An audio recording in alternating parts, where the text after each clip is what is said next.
Salut à vous les champions et championnes, c'est la chaîne, donc j'espère que vous allez bien de votre côté. Alors, on se retrouve pour les pronostics des reviews, les pronostics de SummerSlam. Parce que d'habitude, les pay-per-view ils foutent ça le dimanche, et là, du coup, ce mois-ci sur SummerSlam, ils ont foutu ça samedi. Donc moi, comme d'habitude, j'attends toujours pour faire les pronos après SmackDown. Bon, il n'y a pas eu de nouveaux matchs rajoutés, donc c'est bien ce que je pensais, vu qu'on est déjà à 10 matchs. Le pay-per-view va durer longtemps. Je pense qu'il va y avoir un ou deux matchs dans le kick-off, mais voilà. Et petit truc aussi, donc là, vous avez vu la nouvelle intro, et vous verrez la nouvelle outro à la fin. Mais je mettrai ça que pour les vidéos qui vont sortir récemment, en fait. Parce que toutes les vidéos que j'avais programmées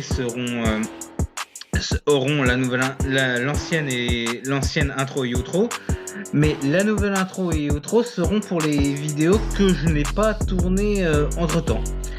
Je sais pas si je suis clair en fait. Donc voilà, on va commencer les pronostics. Alors, premier match que je vais pronostiquer, ce sera Damian Priest contre Sheamus pour le titre des États-Unis.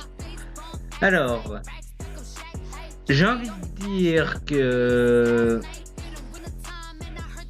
Damian Priest, depuis, il a fait Bad Bunny, après il était contre The Miz, après il était un petit peu perdu, et là il revient à la scène contre Sheamus.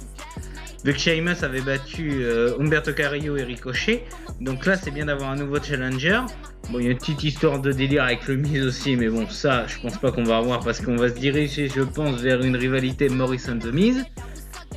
Mais là, ce match-là, Damian Priest contre Sheamus, j'ai envie de pronostiquer une victoire de Damian Priest parce que Sheamus, il a le titre depuis WrestleMania, si je me trompe pas.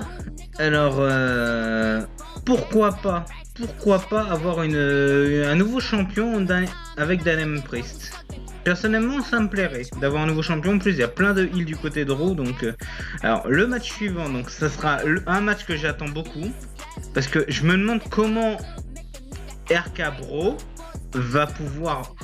comment Orton, parce que là c'est le match entre Randy Orton et Riddle contre AJ Styles pour le titre par équipe de Raw. Je crois que tous les titres sont défendus. Ah non, le titre féminin par équipe n'est pas défendu. Sinon, titre WWE Universal, oui. Et titre intercontinental n'est pas défendu non plus. Il y a deux titres, il y a que deux titres qui ne sont pas défendus. Alors, RK Bro contre AJ Styles et Omos. Alors, moi je me demande comment Orton, parce qu'il a déjà fait des RK des géants comme Big Show, comme Big Cass. Mais contre Omos, je me demande comment il va faire, parce que c'est quand même un grand géant. Alors, personnellement, je verrais une victoire de... Ah ouais, mais là on a le côté retour à l'Arabie Saoudite avec Mansour, donc j'ai un doute là qui va arriver. Je pense qu'on risque d'avoir une victoire de Orton Riddle, parce que RK Bro est tellement populaire avec le public. Faut que ça fasse un grand truc. Je vais pronostiquer une victoire de Orton et Riddle, mais franchement, même si Styles et Omos conservent, ça serait tellement bien aussi. Alors le match suivant, donc ça c'est le match retour de WrestleMania. Donc c'est bien d'avoir écarté Sasha Banks un petit peu. Je crois qu'en fait tout a foiré depuis la blessure de Bayley. Parce qu'après on a eu Carmella et Zelina Vega qui voulaient, mais là on a le retour de Sasha Banks en heel, ce qui était prévisible. Donc pourquoi pas un renouveau du côté de... un changement de type, parce que l'histoire de Bianca Belair elle est bien, mais avoir une nouvelle championne comme Sasha Banks en heel, ça peut correspondre, parce qu'après peut-être qu'on aura... On a des nouvelles recrues, parce que moi personnellement je verrais après Liv Morgan affronter Sasha Banks, parce que Liv Morgan elle a montré beaucoup de belles choses, donc pourquoi pas avoir Liv Morgan. Donc victoire de Sasha Banks. Donc là, un match que j'attends pas du tout. Parce que je comprends pas pourquoi il continue le délire avec Alexa Bliss, sachant que je suis dégoûté, mais Bray Wyatt a été viré de la WWE. Comme Braun Strowman, comme Eric Rowan, comme Luke Harper, lui, malheureusement perd son âme, Brody Lee. Donc ça, je n'en avais pas parlé, mais Brody Lee, anciennement Luke Harper qui nous a quittés. Du coup, je comprends pas pourquoi il continue le délire du Fiend avec la marionnette Lily et Alexa Bliss, sachant que Bray Wyatt n'est plus dans la storyline. Et Bray Wyatt n'est même plus à WWE, donc Alexa Bliss contre Eva Marie.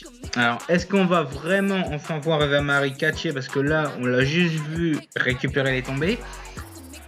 Et je sens qu'il va y avoir une côté trahison de côté de Doudrop, parce que Doudrop, elle s'est fait gifler la gueule par Eva Marie parce qu'elle a pas récupéré la peluche Lily.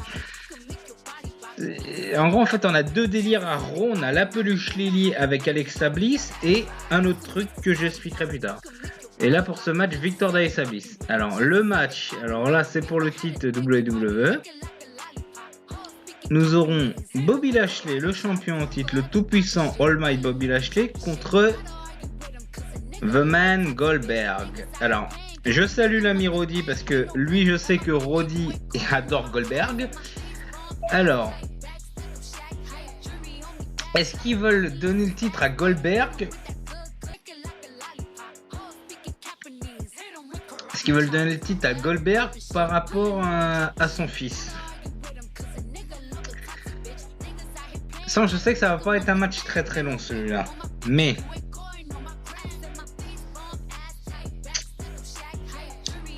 je me pose la question. Je me pose littéralement la question.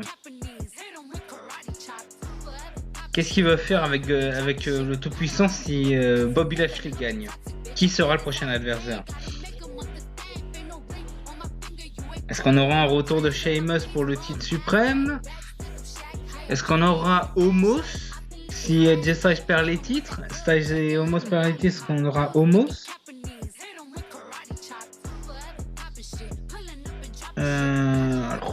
Alors là, je suis complètement perdu. Parce que si Goldberg gagne le titre, je sais qu'il va le reperdre après.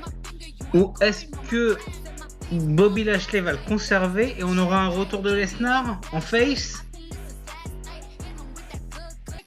Parce que le côté Goldberg-Lesnar, on l'a déjà vu. Donc, un Lesnar face, ça peut être pas mal. Mais Lesnar, il est pas trop du côté public. Alors, qu'est-ce qu'ils veulent faire après avec Bobby Lashley pour le titre WWE? J'en ai aucune idée où est-ce qu'ils vont aller. Parce que Bobby Lashley, je le sais, veut affronter Brock Lesnar. Alors, qu'est-ce qu'ils veulent faire avec ça? Honnêtement, j'en sais rien. Mais je verrai une victoire de Bobby Lashley parce qu'il est tout puissant et je vois pas ce qu'ils peuvent faire derrière. Pas de McIntyre, c'est sûr. Alors, le match pour les titres par équipe de SmackDown. Donc, les Usos contre les Mysterio. Alors, je pense une victoire des Usos. Parce que après, on aura... Après, du côté par équipe, on peut avoir Kevin Owens et Sami Zayn quand même, parce que Owens et Sami Zayn, Owens c'est du côté face, Sami Zayn on l'a pas revu depuis un moment. Qui c'est qu'on pourra avoir d'autres? Il n'y a pas grand chose en fait au niveau des équipes, hein, par les Usos et les Mysterio.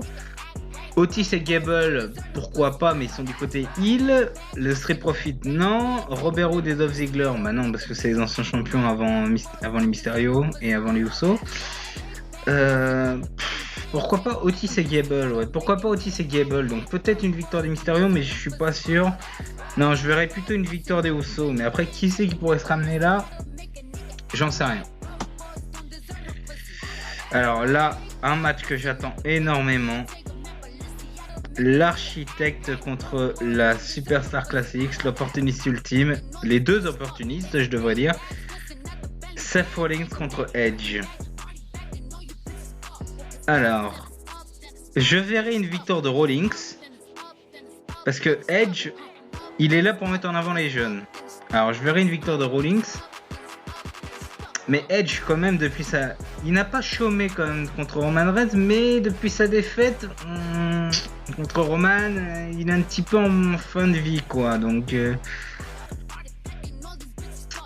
là, encore une fois, je suis très hésitant. Moi, je verrai une victoire de Rollins, mais je sais pas du tout ce qui va se passer. Mais là, franchement, je suis très hésitant sur plusieurs matchs. J'en parlais tout à l'heure, donc deux délires, le délire avec la poupée et le délire avec l'épée de McIntyre. Alors, nous aurons Drew McIntyre contre Jinder Mahal, Vir et Shanky, les potes de de Mahal sont virés du bord du ring. Alors, est-ce que c'était la condition du match d'Euro? Parce que j'étais très pris cette semaine, donc j'ai vu juste les résultats, j'ai pas vu le show. Mais j'ai pas vu de conditions comme ça, donc peut-être que ça a été rajouté au dernier moment. Et le côté épée menaçant de McIntyre, je vois pas le délire en fait. Qu'est-ce qu'ils veulent en faire? Est-ce que Mahal va se servir de la propre épée de McIntyre pour gagner? Ou est-ce que c'est McIntyre qui va carrément défoncer Mahal?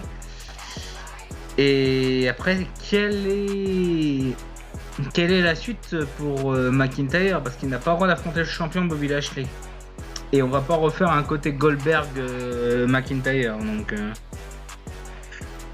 je vois pas.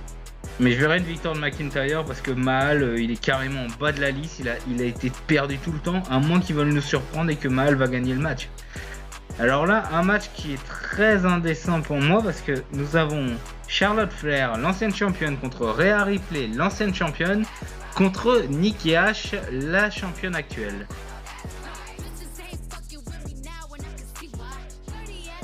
Je vois pas Nikki Ash conserver le titre personnellement. Charlotte Flair, si elle gagne le titre, ça fera 12 titres. Donc elle se rapprochera du record de son père. Et Rhea Ripley est du côté face. Mais est-ce qu'ils veulent nous faire Charlotte qui gagne le titre? Et on a un retour de Becky Lynch ou un retour de Ronda Rousey? Mais Rousey actuellement est enceinte et Becky Lynch est prête à revenir. Techniquement, Charlotte c'est la seule heel. Nikki Ash c'est la face et Rhea Ripley c'est la twinner. Je verrai quand même une victoire de Charlotte parce que Nikki, je pense pas qu'elle va conserver le titre et Ripley, elle pourrait, mais non. Après, pourquoi pas avoir une rivalité entre Nikki Ash et Rhea Ripley, justement, la super-héroïne contre le cauchemar. Ça pourrait donner quelque chose de bien. Et Charlotte, après avec un retour de Becky Lynch, on sait jamais. Et je vais quand même prendre une victoire de Charlotte. Et là, le main event, le match que j'attends le plus, Roman Reigns, le champion universel, contre Mr. John Cena, qui a fait son retour à Money in the Bank. Alors là, c'est très très indécis. On a un chef de tribu qui est invincible depuis quasiment un an et on a notre 16 fois champion du monde de retour.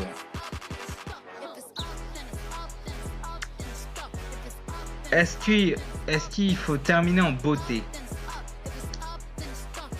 Parce qu'on a Roman Reigns qui est invincible et on pourra avoir Cena 17 fois champion. Mais faut pas oublier la mallette. Et le côté mallette, oh, je viens de penser à quelque chose. Cena qui gagne le match, parce qu'il l'a dit, hein, je vais me faire défoncer la gueule. Il l'a dit, je vais me faire défoncer la gueule par toi. Mais il suffit de 1, 2 et 3. Est-ce que Cena nous a spoilé le résultat depuis le début? Mais il faut pas oublier le côté mallette. Parce que la mallette, on a un gros délire avec la mallette. Biggie qui est le détenteur de la mallette, mais Corbin l'a volée. Et souvenez-vous, il y a quelques années, Corbin a raté son cashing à cause de John Cena. Est-ce qu'ils veulent nous refaire l'histoire et que Corbin devient champion WWE, champion universel, en piquant le titre à Cena?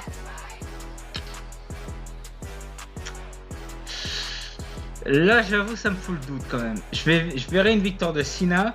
Et après, est-ce que Corbin va encaisser la manette parce que Roman va complètement défoncer Cena après le match? Pour qu'on a Corbin champion universel, mais qui va se faire reprendre le titre directement après par Roman. Alors là, là franchement, j'ai un gros doute. Là, c'est le choix le plus indécis pour moi. Soit il garde Roman champion, et qu'est-ce qu'on va faire après avec Roman? Finn Balor peut-être, où il garde Cena champion et c'est Finn Balor qui attaque Cena à la fin et c'est Corbin qui encaisse. Ou c'est Roman qui défonce Cena et c'est Corbin qui encaisse. Et on pourra avoir un triple threat entre Corbin, Finn Balor, Cena et Roman.